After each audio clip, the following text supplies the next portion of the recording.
This is Professor Abdul Mateen from Anjuman Institute of Information Science and Management. I work as an assistant professor at the Department of BCA. Today we'll be continuing the design phase of the system analysis and design. In this chapter, we'll be discussing about input, output and form design. This is for the BCA 4th semester students.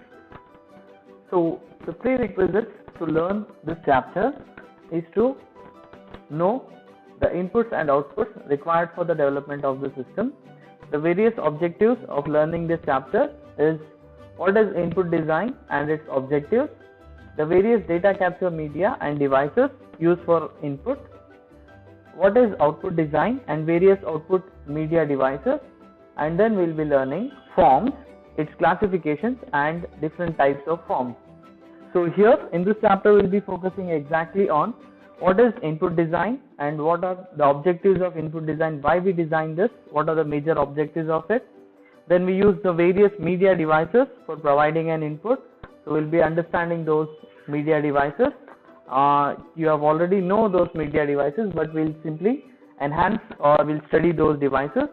Then we will be studying about what is output, how to design an output and what are the various output media devices.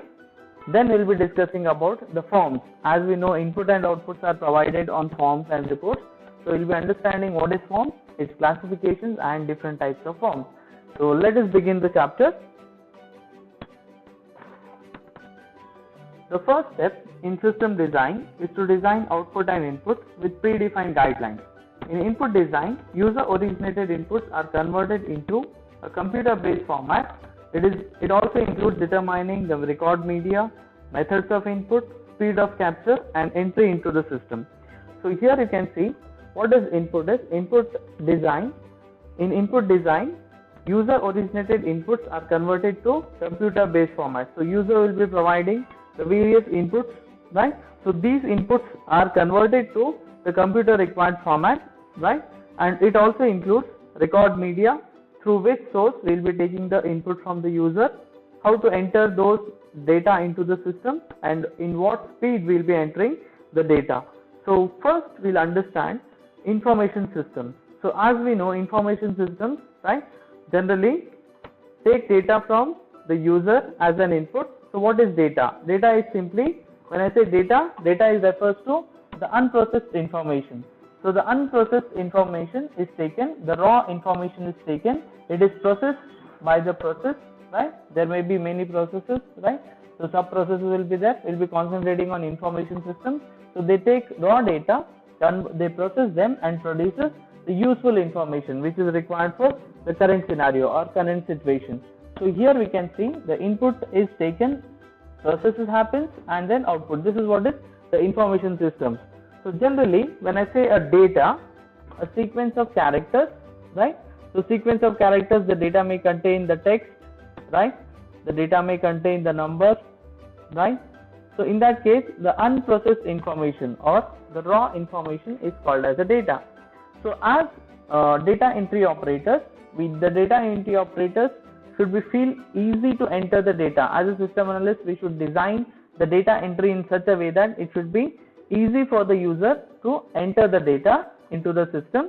The data should be logically related, in the sense that there should be a logical relationship when entering the data, and the data should be error free, that is free from errors. So when I say a data, when designing data, simply the data entry operator should be knowing what is the type of data. Type of data means whether we are entering a number or whether we are entering a text or whether we are entering an image, right? So we need to consider what type of data is taken, right, as an input, right? So as a data entry operator, we should be knowing what type of data it is, right? Then they should be knowing what allocated space. Now as we use in many programming languages, for example when we use C language, right, we use various data types here, integer, right, maybe float. So in this case, when I say a number entry, what amount of memory is allocated to these data? Again, int, short int, long int, all those things will be there. So how many bytes will be allocated? Based on that, the data entry operator may use to enter the data. This knowledge is required to enter the data in correct desired space. So the next one is the sequence of data. Sequence of data in this, for example, when you have a login form, right? So in the login form, you will be entering the username first, then you will be entering the password. So the data entry operator should be knowing exactly in what sequence the data is entered into the system. And finally, when I say a format of the system, format of the data, it means that in which format the data is to be provided. For example, when I say a mobile number, the mobile number means it should be in, you may say we use 91, right? And the country code can be appended. Then we use the double our mobile number, the 10-digit mobile number, right? Then also we can use, say for example, date. When I say a date, in different countries, different format is used for date. When I say United States, we use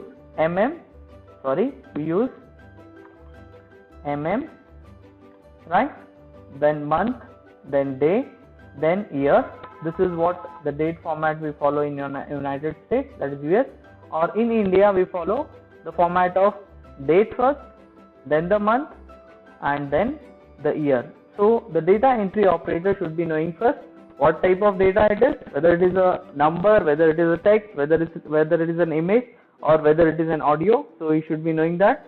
Then the type of allocated space, how many types, say for example a number, what type of number, how many characters or how many digits of a number can be entered here, right? Then what is the sequence of the data entry, what to be followed after what, that sequence should be provided, data should be entered in a sequential manner. Then in what format the data has to be provided. So once the data entry operator knows this information, it will be very easy for him to provide an input to the major objectives of input design is to first design the data entry and input procedures, right? Then to reduce input volumes. Now what do you mean by input volumes? We should be reducing the amount of data that is to be entered into the system. There may be redundant data or repeated data. For example, say when you consider a college system, right? So in college system, a student information is used in various departments, maybe say admission department, maybe in library, right? We use the information in admin department, admission department, right? Maybe we use it in a library, maybe we use it in some other field, some other department. So in that case, this data entry should be of a student should be made only once, and that data should be taken. It should be limited. The volume should be reduced. The amount of data that is to be entered should be reduced. The next major objective of input design is to design source document. Source document means the documents which are used to capture the data from the user. When I say to capture data from the user, right, there are many methods of doing this. Generally, we provide forms for this. So for example, when say reading data from the user or say a student, we give a form to him, application form or admission form, that acts as a source document. So we need to design proper source documents so that the user can fill out those source documents and easily provide the system. This is a major objective of the input design. The first one is what? Design data entry and input procedures. How to enter the data, we need to provide a procedure for this, right? Then reduce the input volume, and then the third one is to design the source document. The fourth major objective is to design input data records, data entry screens, and user interface design. So in this case, again this is a programming part. Maybe we'll be creating how to use the various sources of data, what database we are using, how the data entry screens or user interface will be, that will be designing. That is a input design objective. Then the last one is use validation checks. Validation checks in the sense what? How each data is entered properly or not, that we have to validate. For example, if a user enters a 9-digit mobile number, so in that case we should be validating that. The major objective of input design is what? Validating those things. And then the effective development of the input control. So in that case, how the sequence is followed, and then proper validation should happen for the data entry. So these are the major objectives of the input. So the major objectives of the input design is what? Designing data entry and input procedures, reduce input volumes, right? Prepare a source document to capture the data, and then design input data records, how to enter the data, where to store it, right? User interface design and data entry screen should be designed in the input. Then finally validation checks for the data. So these are the major objectives of the input design. A good input design will be having all these things covered. So once we do this, the next thing is what? We need to learn about the source document. So what is source document is? It is simply an application form or a bank check or an, let's say, admission form. So example, the source data are simply captured initially on original paper of a source document. So this is called as a data source or source document. You may have a form, you may have a bank check, right? Maybe admission form or any other different types of forms, application forms are given, taken from the users, right? Or fill out forms are given to the users so that we can collect a maximum data. That source or that form is called as source document. Once the source document is defined, we need to design or we need to select the various input media devices. So here we have few input media devices. The first one, the standard keyboard is used as an input media devices. Earlier we used to use punch cards, right? Your ATM cards can also be considered as punch cards. Then OCR, optical character recognition, MICR, magnetic ink character recognition, or barcode readers, right? Now we have QR scanners. So what input devices we can use it, that we have to decide, right? Maybe digital pens can be used, or maybe we can provide an input using the stored data. For example, already some data is available in a file, or maybe in some repository the data is available. We need to consider those as an input devices. So here, to make you understand, I have few input devices here. One is keyboard, right? This is OCR, right? That is, it recognizes the characters from the user. It reads characters by characters, right? If it is a printed form. Then we have, this is a punch card, right? The best example is, this was earlier punch card, how the data is collected, right? So, maybe employees' attendance and all those things were printed on a punch card. That will be read using the punch card reader. This is what is a punch card reader, right? That will be read using the punch card reader. Now we have this ATM card readers. They can also be called as punch card readers. Your ATM has a pre-printed numbers and all those things that are punched on a card. So these are the various input devices we can consider for our system. When I say input devices, again we have MICR code, that is magnetic ink character recognition. The best example is the numbers which are printed on your check. So this part contains that magnetic ink character recognition. So this printed thing will be read by using the MICR scanner. So in the bank you can see this is the MICR scanner, how they read the check. The same way, new technology, we have MICR scanners, right?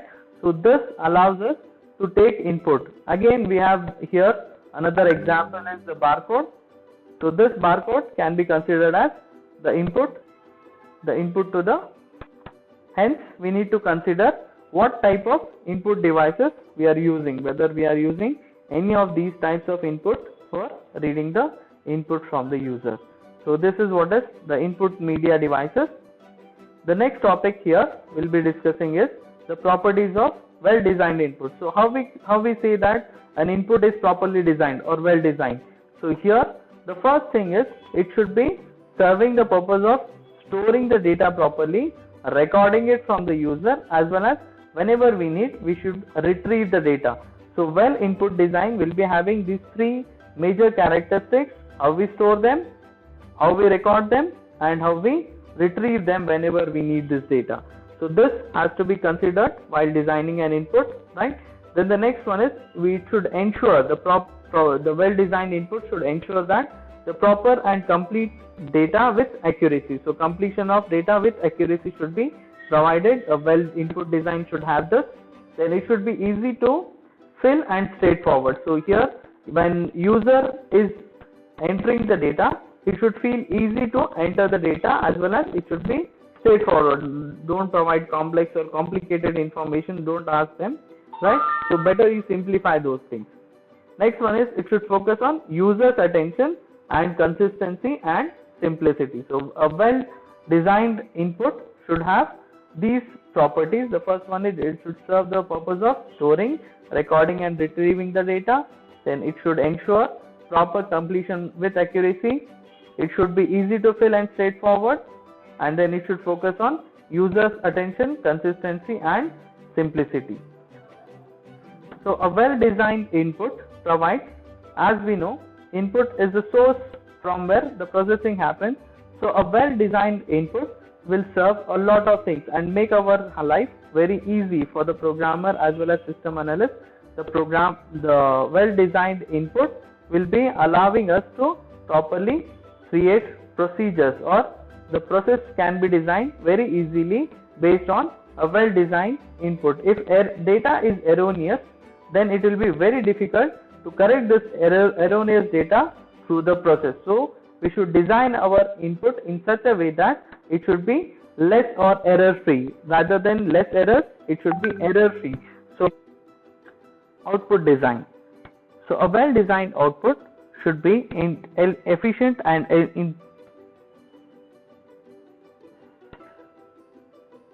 So the next thing is output design. Computer output is the most important and direct source of information to the user. Efficient output design should improve the system's relationship with the user and help in decision making. A major form of output is in the form of hard copy from a printer.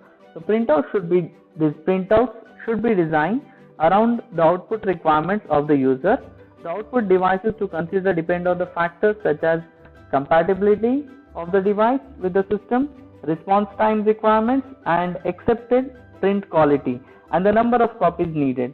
So when we design an output, we should be considering what media the output should be printed, whether we are printing on a normal monitor or output screen, or whether you are using a printer to print an output, or we are considering the output in the form of sound.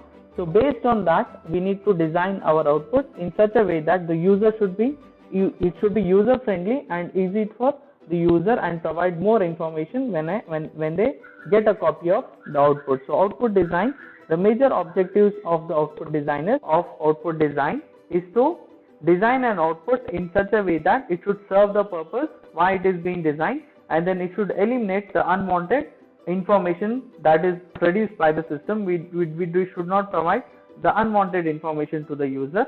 Then to develop output design that meets the end user requirement. So user requirement should be considered while designing the output, why they want that output and what type of information they need, that should be considered. The user should be a high priority here. Then the next one is to deliver the appropriate quantity of output. So in the case how many copies are required, or what amount of data is required, that should be considered here. Then the form of output. Then the next objective is to form the output in appropriate format and direct it to the right person. So output in what format it should be given and to whom it should be sent to, that we need to consider. A good output should have this. Then to make output available on time. So timely output should be provided for good decision making by the user. So these are the major objectives of. Okay, for designing the output or while producing the output, the various media devices are used. So here we have the CRT screen, right? So any other screen, now we have LCD and LED screens. Earlier we used to have the CRT screen as an output media devices. We used to use the printers, right? Maybe dot matrix, inkjet printers. Then we have now laser printers. So what media we are providing the output, that we should consider. Earlier we had plotters, right? This allows us to plot our output, right? Audio responses, or maybe sometimes we need to store the data. So output should be stored somewhere in the storage devices, maybe a file or maybe on a database. So in that case, we need to consider what type of media we should use for providing the output. So here we have few output devices. One is called as, maybe this is a normal CRT monitor. I think you have not seen this. It is an obsolete one. So we have TFT and LED monitors, LCD monitors, right? Then we have printers. This was earlier how the output is provided using the dot matrix printer. Now we have advanced printers, right? Then this is an example of how the plotter, right? And then these are the speakers, which provide the audio output. Then some other media devices, maybe these all can be considered as storage devices. Maybe you have flash drives, right? Earlier we used to have floppy disk and zip disk, right? Now they are obsolete. No one uses them. Then we have CD writers, read-write media devices, right? Then reading only CD plus read. Then DVD now. Again, these are all obsolete, right? The storage tape, this was earlier used before the floppy disk, right? Then now we have memory cards, right? Removable hard drives we have. Then micro, these are your carrying hard drives, or maybe we have pen drives, or those are called as memory disks. So all these things can be used as storage devices or output devices. And again, these things can also be considered as the input devices. So with this, I hope you have understood what is the input device, what are its input design and its objectives, and output design and its objectives. So in the next class, we will be considering the forms, what are forms, what are the different types of forms, and what are the different categories of forms. So I hope this session was useful for you. So for more details, you can like, subscribe and share my channel. Thank you so much.